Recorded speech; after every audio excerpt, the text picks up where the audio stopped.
Bonsoir à toutes et à toutes, ravi de vous accueillir pour ce nouveau rendez-vous de Libre Ensemble.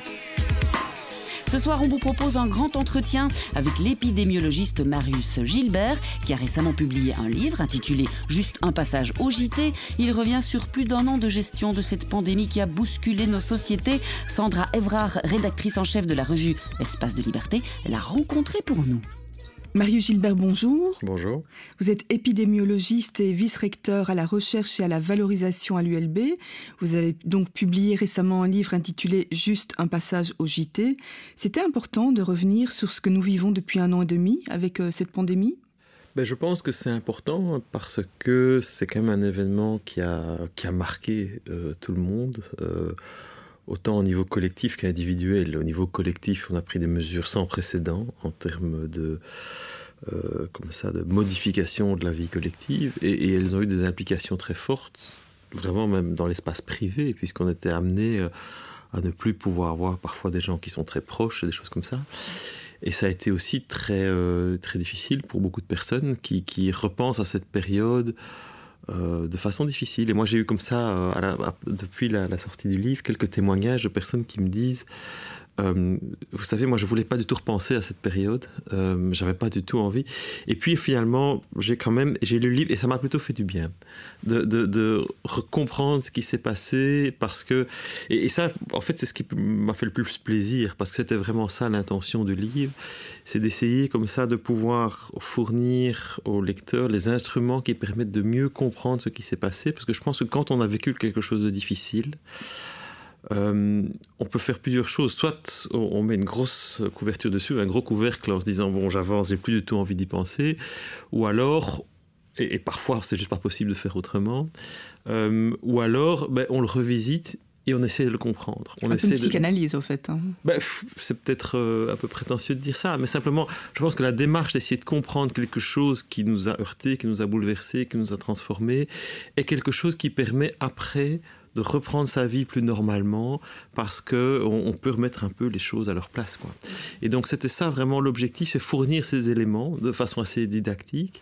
Ça, c'était un premier élément. Et puis après, c'est vrai que c'est aussi un peu raconter ce qu'a été cette crise dans tout cet univers politico-médiatique, parce que c'est vrai que moi j'étais plongé comme ça là-dedans pratiquement du jour au lendemain. Et puis, c'était aussi, et ça, c'est peut-être un aspect un peu moins connu, raconter aussi l'expérience individuelle.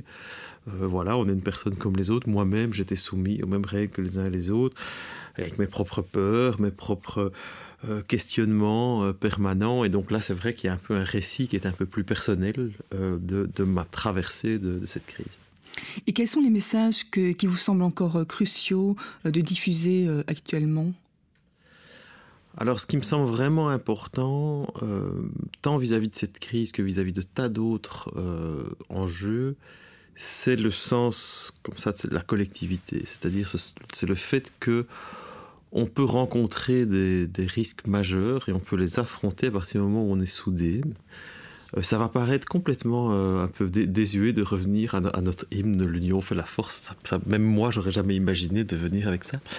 Mais c'est intéressant parce que, voilà, là, en Belgique et dans d'autres pays aussi, comme ça, le premier réflexe, on se dit, voilà, on a une urgence épidémique, ça menace des personnes, on est prêt à aller jusqu'à tout arrêter pour sauver ces personnes. Et ça, je pense que c'est quand même un élan spontané qui, pour moi, doit marquer les esprits. Parce que ça montre bien que malgré tout ce qu'on peut dire sur la progression de l'individualisme, sur le tout à l'économie et des choses comme ça, quand on est face à des enjeux de nature vitale, ce qui revient en avant, c'est des valeurs humaines.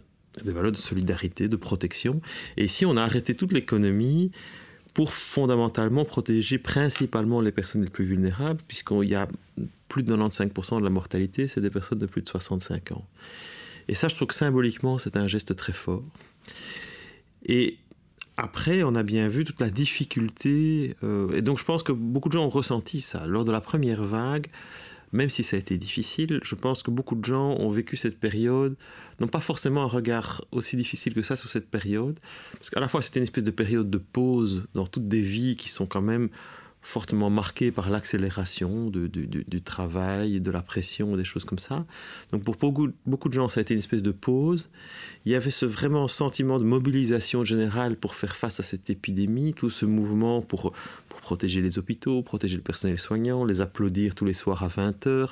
Donc il y avait tout comme ça une espèce d'élan dans lequel je pense beaucoup de gens se sont retrouvés, même si c'était difficile au niveau individuel, il y avait du sens. Il y avait un sens comme ça d'unité face à ça. Et puis, je pense que là où les choses sont vraiment devenues beaucoup plus difficiles, c'est durant la deuxième vague, parce que tout d'un coup, il y avait à la fois une très très grande fatigue, l'idée de se dire « Ah mais on n'en sortira donc peut-être jamais, pour qu'on a eu une première vague, maintenant il y en a une nouvelle ». Et puis, toutes ces mesures se sont étalées comme ça sur de nombreux mois. Et là, je pense que c'était vraiment très très difficile pour tout le monde. Et c'est là, sous cette pression-là, que la cohésion sociale devient beaucoup plus difficile à maintenir. C'est à ce moment-là qu'on a vu parfois même des réactions agressives vis-à-vis du personnel soignant. Il y a des hôpitaux comme ça qui ont rapporté des cas de gens qui les agressaient en leur disant mais on le voit encore aujourd'hui. Hein, et encore aujourd'hui. Des personnes qui se font violenter quand ils demandent de placer le masque. Et donc quand les choses s'installent dans la durée, ça devient beaucoup plus difficile. Mais malgré tout, je pense que la seule solution reste une solution collective. Et on le voit aussi autour de tout l'enjeu de la vaccination aujourd'hui, où là aussi, c'est aussi un enjeu collectif. Alors c'est vrai qu'on a beaucoup... Oui, c'est justement ma question, oui. En fait. Aujourd'hui, on voit que toutes les tactiques pour essayer de convaincre les personnes non vaccinées ne portent pas vraiment leurs fruits, ou du moins elles sont difficiles. Est-ce que vous êtes en faveur de l'obligation vaccinale ? Et si oui, comment l'articulez-vous avec finalement la notion de liberté ? Alors d'abord, je ne pense pas qu'il faut... Enfin, il faut se méfier un peu de l'effet de loupe. Globalement, la plus grande majorité de la population a plutôt adhéré à la campagne de vaccination, puisqu'on a des taux de vaccination qui sont quand même assez bons. Il faut se remettre un tout petit peu en février, quand on interrogeait la population sur les intentions par rapport à la vaccination, on était à des 30 à 40%. Or, maintenant, on est à des taux qui sont quand même... on est proche de 70%, tout âge confondu, ce qui était quand même un des premiers objectifs, il faut le rappeler. Donc ça, je pense qu'il y a eu beaucoup comme ça d'efforts pour essayer de convaincre les gens que c'était utile. Mais c'est vrai que maintenant, ça plafonne, et ça plafonne face à une hésitation vaccinale qui est assez polymorphe, si vous voulez. Vous avez à la fois des personnes qui ont des peurs par rapport aux conséquences du vaccin à long terme pour leur santé. C'est vraiment ça la peur.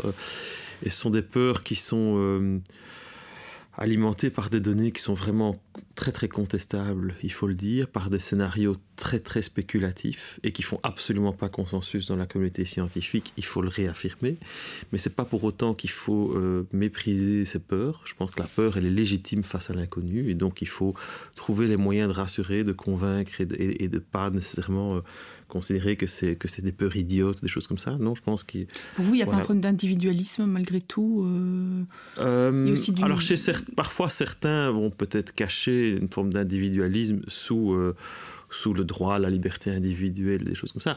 Je pense que du point de vue des libertés, là, je pense qu'on est assez clair. C'est-à-dire que malgré tout, la liberté individuelle, ça s'arrête toujours dès le moment où elle peut avoir un impact sur la liberté des autres. Donc je pense que là, d'un point de vue moral, le bénéfice de la vaccination, il est assez clair.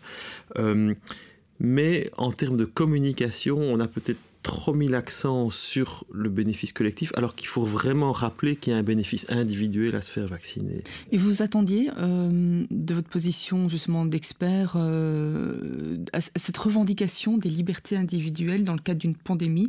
Est-ce que c'est quelque chose de classique que l'on peut observer dans ce type de crise? Parce que vous avez travaillé un peu sur l'Asie, me semble-t-il. Est-ce que vous aviez déjà pu observer ce type de réaction? Alors en Asie, il y a comme ça une espèce de sens de la place du collectif par rapport à l'individu qui est très différent et qui fait que les gens sont beaucoup moins choqués que chez nous quand tout d'un coup il y a des mesures collectives qui s'imposent face à un problème auquel on doit faire face. Et par rapport à ça, c'est vrai que ces pays sont beaucoup mieux armés que les nôtres par rapport au risque de transmission d'une pandémie. Maintenant, je trouve normal que cette question de la liberté individuelle se pose et qu'elle soit dans le débat public, et aussi de questionner la manière dont c'est mis en œuvre. Donc pour moi, il y a plusieurs éléments. On peut demander à tout un chacun de renoncer à un certain nombre de libertés individuelles, pour autant que ce soit proportionné, et pour autant qu'il y ait un réel bénéfice pour la société, et surtout si c'est des mesures qui touchent assez fortement aux libertés individuelles, qu'il y ait une réversibilité claire. C'est-à-dire qu'il soit clair qu'au moment où la menace disparaît, on enlève les mesures. Et ça, il y a vraiment un enjeu de communication très important autour de ça, et on a bien vu autour de tous les mouvements de contestation qu'il y a pu avoir, qu'en fait tous ces mouvements de contestation viennent s'appuyer sur le questionnement qu'à un moment, il y ait soit plus de proportionnalité, que ce facteur-là soit plus là, que la menace soit encore présente, ou que certaines mesures soient efficaces ou non. Donc toutes les contestations s'appuient très très fort autour de ça.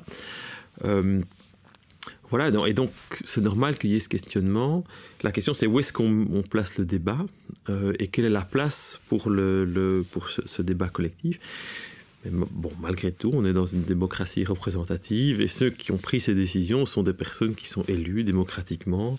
Alors on peut contester le fait qu'ils s'emparent de ce pouvoir, mais alors il faut proposer autre chose et utiliser toutes les voies, les mécanismes qui sont à la disposition de nos citoyens pour faire valoir leur voix. Mais cette pandémie a aussi entraîné donc des discours et des comportements de méfiance envers l'autorité, les médias, mais aussi la science. Comment l'expliquez-vous? Est-ce que vous ressentez cette nécessité de réhabiliter le discours scientifique? Alors je pense que si ça a alimenté une méfiance vis-à-vis de la science, c'est parce que tout d'un coup la science a été vue comme étant accolée au pouvoir. En fait. Voilà. Accolée au pouvoir. Et donc je pense que personne ne conteste le fondement de la connaissance scientifique. Moi, j'ai vu personne me dire tiens, je trouve pas que ce soit une bonne chose qu'on comprenne mieux l'épidémie, ou je conteste pas que ce soit je trouve pas que ce soit une bonne chose qu'on sache comment l'ADN fonctionne, comment le virus se réplique, comment l'ARN donc toutes les connaissances qui sont en arrière-plan, personne ne conteste ça. Ce qui est plus contesté, c'est l'usage qui en est fait. Soit l'usage qui en est fait par le pouvoir, parfois pour venir justifier certaines mesures, soit l'usage qui en est fait dans certaines technologies, comme le vaccin, qui est une technologie qui offre un certain nombre de services et vis-à-vis duquel il y a des craintes qu'il y ait un certain nombre d'effets secondaires qui contrebalancent, je dirais, ce bénéfice au niveau collectif ou individuel. Mais personne ne questionne l'intérêt, je dirais, des connaissances scientifiques. Et je pense que c'est là qu'il faut vraiment agir. Il y a quand même certains scientifiques qui... Oui, mais alors, donc, ça, c'est vrai qu'il y a des... On est un peu dans cette vague de fake news, aussi de désinformation, dans lesquelles, finalement, c'est vrai, et toutes les figures d'autorité sont questionnées. Oui, mais en fait, c'est à la fois bien et pas bien. C'est-à-dire que je pense que c'est bien que les gens s'emparent des questions scientifiques et qu'il y ait un vrai intérêt pour ça. Le problème, c'est qu'effectivement, il y a comme ça un peu des fous sur l'échiquier, qui se baladent et qui viennent avec des discours qui font absolument pas l'objet d'un consensus scientifique, et avec une position qui est de dire « moi j'ai raison, tous les autres ont tort ». Et ça, c'est déjà à la base, c'est le contraire de la démarche scientifique, parce qu'un scientifique qui vient dire « moi j'ai raison, tous les autres ont tort », derrière ça, il faut qu'il étaye sa position. Et si lorsqu'il étaye sa position, tous les autres disent « non, votre position, elle ne tient pas », dans le milieu scientifique, il est discrédité. Par contre, si cette position-là, il l'étaye sur une vidéo YouTube, sur Facebook ou n'importe où ailleurs, les personnes qui vont écouter cette position n'ont pas les outils, je dirais, en termes pour pouvoir décoder cette position et pour pouvoir, en fait, relativiser son crédit. Et comment ça, vous êtes dans le milieu académique, à l'université, quels sont ces outils qui pourraient être donnés non seulement aux étudiants, évidemment, mais aussi à l'ensemble de la population, pour finalement mieux comprendre des discours ou des concepts un peu compliqués comme ça? Je pense que la démarche critique, elle est très très importante. La première chose, c'est la notion de démarche scientifique. C'est-à-dire qu'une affirmation, à un moment donné, une affirmation scientifique, doit s'appuyer sur un certain nombre d'observations, de déductions. Donc il y a toute une construction logique interne à la science. Mais pour avoir écouté certaines de ces vidéos, en fait, elles empruntent le langage de la démarche scientifique et elles sont très difficiles à décoder parce que tout d'un coup, on vient comme ça proposer toute une série d'explications qui sont justes. Par exemple, au fonctionnement d'un virus, au fonctionnement des vaccins, etc. Et puis tout à la fin, on vient dire « et il y a ce risque-là ». Et alors moi, avec connaissance, je peux dire « oui, mais enfin, ce risque-là, il est invraisemblable ». Il n'y a rien enfin, il y a peut-être 1 ou 2 articles et des choses comme ça qui auraient pu suggérer que ce risque existe, mais je ne pense pas qu'il soit vraiment, et c'est un sentiment partagé, que ce risque soit vraisemblable. Et c'est là, c'est cette étape, cette dernière étape qui vient comme ça et qui est très très difficile à contrer si on n'a pas comme ça tout ce bagage. Et là, je ne vois pas très bien comment faire. C'est l'esprit critique malgré tout. Oui, mais je pense qu'il faut quand même rappeler en science que la force et la valeur du consensus. C'est-à-dire que les génies sont quand même assez rares. Alors parfois, il y a des personnes qui sont des précurseurs dans le domaine de la science, hein, on l'a vu parfois, et qui après ça arrivent à convaincre d'autres personnes. Mais même les précurseurs sont reconnus parfois dans le temps, mais ils sont reconnus par leur pairs. Ils restent jamais précurseurs ou seuls et isolés. Et ça, je pense qu'il faut vraiment le transmettre. Et parce qu'en fait, on a exactement la même chose du côté, par exemple, du changement climatique. Sauf que là, la science n'est pas forcément du côté du pouvoir. Enfin, ça dépend de quelle position on adopte par rapport au changement climatique. Mais là aussi, il y a tout un discours de scepticisme, et cette fois-ci de climato-scepticisme qui s'est développé, mais qui est en fait un discours complètement marginal dans la communauté scientifique, qui dans sa très très grande majorité est d'accord avec l'observation que le changement climatique est une réalité et que... Il aura fallu au moins 20 ans pour arriver à ce consensus. Ça, peut-être pas dans la communauté scientifique, je pense mais que le consensus est là depuis très très longtemps. Dans la communauté scientifique. Dans la communauté scientifique. Mais il y avait certaines voix, mais ces voix-là avaient une espèce de caisse de résonance parce que ces voix-là servaient à un discours qui dit voilà, on peut continuer à faire comme on faisait avant. Les lobbies, en fait. Et donc, il y a une vraie valeur au consensus scientifique. Et ça, je pense qu'il faut vraiment le rappeler avec force, que ce n'est pas parce qu'il y a une voix qui utilise un langage scientifique que cette voix est représentative de ce que la communauté scientifique pense. Et ces voix-là sont parfois hyper amplifiées. Et je pense qu'il faut toujours se poser la question de se dire pourquoi est-ce que cette personne a besoin de communiquer sur Facebook ou sur YouTube pour se faire connaître ou pour faire valoir sa voix. Pourquoi est-ce que cette personne n'emprunte pas les canaux habituels du discours et de la discussion des connaissances scientifiques. Et ça, je pense que ça doit vraiment amener à une grande prudence vis-à-vis de ces discours-là. A contrario, on parle beaucoup de la participation citoyenne, tant dans l'exercice du pouvoir. Vous en parlez aussi peut-être, je pense, par rapport à la dissémination des connaissances scientifiques et de l'implication donc, de la société civile pour revitaliser ce processus. Quel est le rôle que les académiques peuvent jouer face à cet outil qui est quand même très intéressant ? Mais je pense qu'il y a vraiment un rôle important parce que justement pour développer comme ça le fait que les gens soient plus familiers avec la démarche scientifique, mais on ne peut pas considérer comme ça que les scientifiques, les experts vivent comme ça dans une espèce de bulle de savoir où ils n'interagissent qu'entre eux, et puis qu'après ce sont des espèces de sachants qui vont pouvoir venir dire la bonne parole aux gens, entre guillemets, ignorants qui n'en font pas partie.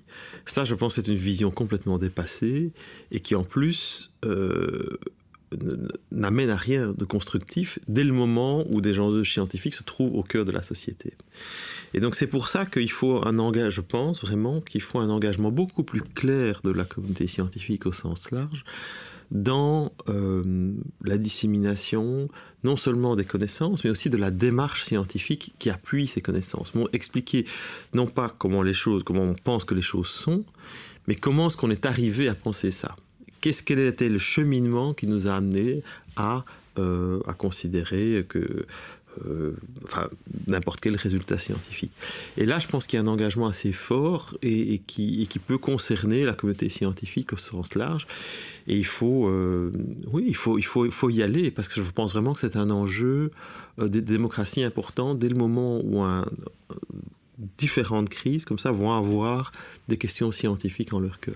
Donc ça, c'est de la communication, mais est-ce qu'il y aurait moyen également d'impliquer davantage les citoyens dans une véritable participation, comme c'est déjà en cours dans certaines, comme par exemple dans les cantons de l'Est, ils font des essais de participation citoyenne au niveau du pouvoir. Est-ce que c'est quelque chose qui est envisageable? Donc il y a deux questions. Il y a la première question, c'est la question de la participation citoyenne au pouvoir à différents niveaux et au processus décisionnel et la richesse qu'ils peuvent apporter à ce processus décisionnel.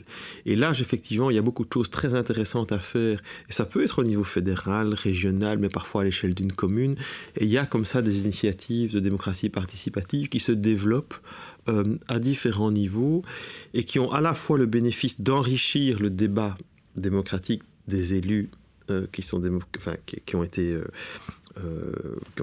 cette légitimité démocratique, mais ça permet aussi aux citoyens de se rendre compte qu'une certaine manière ils sont entendus et de réduire comme ça cette séparation qu'on peut avoir entre le pouvoir et les citoyens. Ça, c'est la première chose. Mais la deuxième chose, c'est aussi des approches participatives au niveau de la science. Et il y a aussi tout un courant au niveau de ce qu'on appelle de l'open science, donc de la science ouverte, qui recouvre à la fois le fait que les scientifiques partagent leurs données, que les publications scientifiques soient accessibles au grand public sans qu'il y ait de limitation de coûts liées à l'accès de la part des éditeurs, mais ça recouvre aussi des initiatives qui permettent à faire des démarches scientifiques participatives, ou parfois définir des questions de recherche avec des citoyens, ou bien les impliquer eux-mêmes dans de la recherche collective. Et ça a beaucoup de bénéfices justement pour bien montrer comment se construisent les connaissances et comment la démarche scientifique permet de progresser dans ces connaissances. Ça pourrait être intéressant aussi au niveau de la gestion justement des comorbidités. On sait très bien que dans cette pandémie, mais ça pourrait être le cas pour d'autres pathologies, les comorbidités jouent un rôle important. Est-ce que faire participer la population à ces préventions, je pense au diabète notamment, ça pourrait être aussi une démarche qui serait intéressante, donc à nouveau au niveau participatif? Oui, mais ça rejoint en fait tous les défis de la communication en termes de la prévention, et on l'a bien vu pendant la pandémie, c'est-à-dire que en fait, la communication de masse, elle fonctionne en partie. C'est-à-dire, quand je parle de la communication de masse, ce sont les journaux télévisés, c'est des panneaux Facebook, c'est toute cette communication qui peut être institutionnalisée et collective. Mais à un moment, elle cale. Elle cale parce que parfois, elle est généraliste, donc elle n'est plus du tout ciblée par rapport aux instruments de communication que les uns et les autres utilisent. Et puis simplement, parfois, il y a des barrières qui peuvent être des barrières sociales, culturelles, de langue, de compréhension, qui font en sorte que cette communication ne passe plus. Et là, il faut aller vers quelque chose de beaucoup plus proactif et qui implique beaucoup plus un travail de terrain, mais qui est beaucoup plus coûteux en ressources humaines, parce que l'avantage de la communication générale, c'est qu'on peut toucher beaucoup de gens simultanément à des coûts relativement faibles. Et c'est là que ça devient beaucoup plus compliqué. Et donc, effectivement, le fait comme ça d'impliquer dans différents lieux, de décentraliser en fait la communication par différents interlocuteurs, permet comme ça de démultiplier les initiatives de terrain et de faire en sorte que des personnes elles-mêmes qui ont été convaincues deviennent elles-mêmes des ambassadeurs de cette connaissance auprès de leurs proches, etc. Et de proche en proche, d'arriver comme ça à mieux diffuser un certain nombre... C'est l'émancipation aussi citoyenne. Et donc c'est vraiment essayer de... Moi j'aime beaucoup le terme anglais de empowerment, qui est vraiment cette idée de donner les moyens donner à chacun... Capacitation, je pense. Le terme français n'est pas très... La capacité... Voilà, c'est québécois. C'est un cauchemar de dyslexique, ce terme. Enfin, voilà. Mais donc, c'est donner à chacun la capacité d'agir et les moyens d'agir. Et parfois, c'est de l'information. Et ça, je pense que c'est vraiment aussi une démarche qui est très, très positive et constructive, parce que chacun est l'expert de sa propre vie et que c'est que de cette manière-là qu'on peut avoir un engagement durable par rapport à un enjeu collectif. On sait également que parmi vos préoccupations, il y a celle du changement climatique. Vous vous êtes penché dans vos recherches sur le concept de One Health, donc autrement dit la santé circulaire. Pourriez-vous nous résumer ce qui en est ressorti et pensez-vous qu'il s'agisse d'un concept intéressant pour aborder à l'avenir la gestion des liens existants entre la santé et notre environnement ? C'est un concept assez central qui a émergé au cours des 15-20 dernières années. Et c'est l'idée qu'en fait, que la santé humaine n'est pas isolée de la santé animale d'une part, mais aussi de la santé de nos écosystèmes. Et c'est-à-dire qu'on fait partie, que nous sommes des êtres vivants qui sommes en connexion permanente, parce qu'on est des systèmes vivants ouverts avec l'air que l'on respire, l'eau que l'on boit, la nourriture dont on s'alimente. Et qu'en fait, il y a un intérêt à considérer l'ensemble comme faisant partie d'un système si on veut être dans des solutions dans le structurel et dans le long terme. Et ce concept d'une seule santé, il a beaucoup de cercles vertueux, si vous voulez, parce que en rencontrant des problèmes climatique, on améliore la santé, ou à l'inverse, en améliorant, en diminuant par exemple de pollution, on améliore et on récupère, des financements parce qu'on diminue les problèmes de santé et le poids que ça peut représenter pour la sécurité sociale, etc.